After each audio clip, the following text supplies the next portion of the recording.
नमस्कार भाइयों और बहनों, स्वागत है आपका जंगली मेडिसिन में।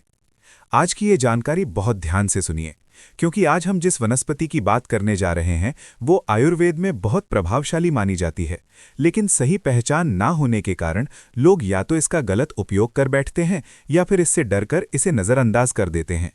ये वनस्पति दिखने में साधारण लग सकती है, लेकिन इसके भीतर छिपी औषधीय शक्ति त्वचा, खून, जोड़ों और चयापचय से जुड़े कई रोगों पर गहराई से काम करती है।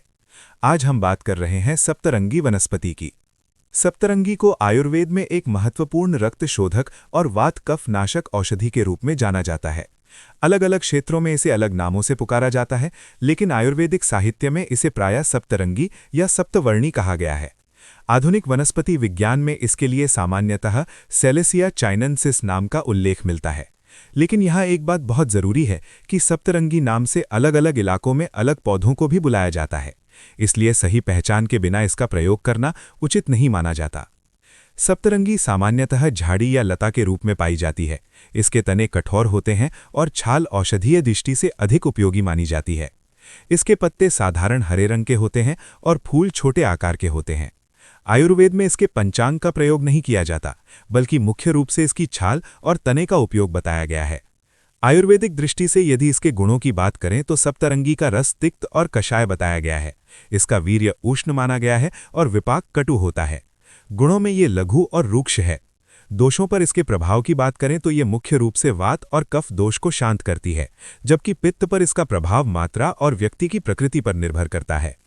अब बात करते हैं इसके प्रमुख औषधीय लाभों की। सप्तरंगी का सबसे प्रसिद्ध उपयोग त्वचा रोगों में बताया गया है।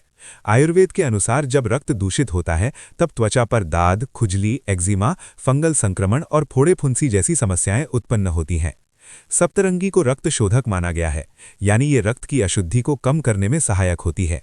इसी कारण त्वचा रोगों में इसका उपयोग किया जाता है। जोड़ों और वात रोगों में भी सप्तरंगी का महत्वपूर्ण स्थान है। जिन लोगों को जोड़ों में दर्द, सूजन, अकड़न या संधिवात की समस्या रहती है, उनके लिए ये वनस्पति सहायक मानी गई है। ये शरीर में जमी हुई ठंड और अवरोध को कम करने में मदद करती है, जिससे गति में सुधार महसूस होता है। सूजन से जुड़े रोगों में भी इसका उपयोग बताया गया है, चाहे वो त्वचा की सूजन हो या जोड़ों की। सप्तरंगी शरीर के भीतर सूजन पैदा करने वाले तत्वों को संतुलित करने में मदद करती है। इसी कारण इसे कई पारंपरिक योगों में शामिल किया गया है। कुछ आयुर्वेदिक परंपराओं में सप्तरंगी का उपयोग मधुमेह यानी डायबिटीज से जुड़े योगों में भी मिलता है। आधुनिक शोधों में भी सेलेसिया प्रजाति पर हुए अध्ययनों में ये पाया गया है कि इसमें ऐसे यौगिक पाए जाते हैं जो शर्करा के चयापचय को प्रभावित कर सकते हैं, लेकिन ये प्रयोग हमेशा चिकित्सकीय देखरेख में ही किया जाता है। पाचन तंत्र पर भी सप्तरंगी का प्रभाव बताया गया है। ये पाचन अग्नि को संतुलित करती है और पेट में जमा अवांछित तत्वों को बाहर निकालने में सहायक मानी जाती है। कुछ स्थानों पर इसका उपयोग कृमि यानी पेट के कीड़ों में भी बताया गया है। अब बात करते हैं इसके प्रयोग के तरीकों की। सप्तरंगी का सबसे सामान्य प्रयोग काढ़े के रूप में बताया गया है, जो इसकी छाल या तने से बनाया जाता है। ये काढ़ा बहुत सीमित मात्रा में और केवल आयुर्वेदिक चिकित्सक की सलाह से लिया जाता है।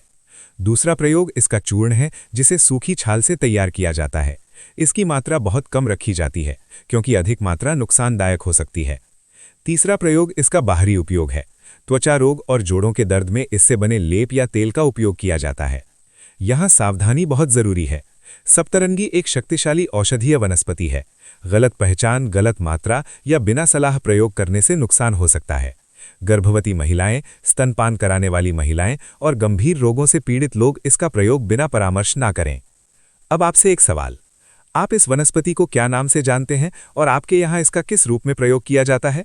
अपने अनुभव कमेंट करके जरूर बताइए, ताकि दूसरे लोग भी सही जानकारी से लाभ उठा सकें।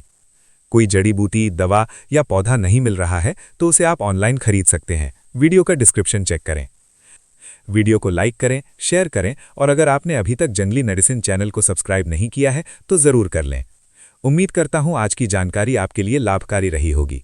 फिर मिलते हैं एक नई जानकारी के साथ नई वीडियो में। तब तक के लिए नमस्कार। जय आयुर्वेद।